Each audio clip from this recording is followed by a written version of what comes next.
Hello guys, welcome back to this channel. In this today's video, I'm going to show you how you can get this rainbow emote in Heartopia game. Okay, this is how the rainbow emote looks like. And if you want to get this emote, you need to go to Doris Fortune store. And you can find her during the rainbow event.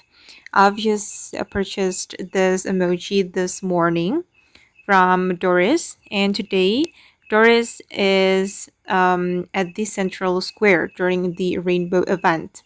So guys, if you want to find Doris and buy this emote, you need to wait until the rainbow event is active, and you will be able to find this emote. Then you can buy it from Doris. If you don't know how to find Doris during the rainbow event, you can watch my reviews video. I've already explained where you can find Doris during the rainbow event. Okay guys, and that's how we can get this rainbow emote in Heartopia game. I hope this video will be useful for you. Thank you so much for watching and bye!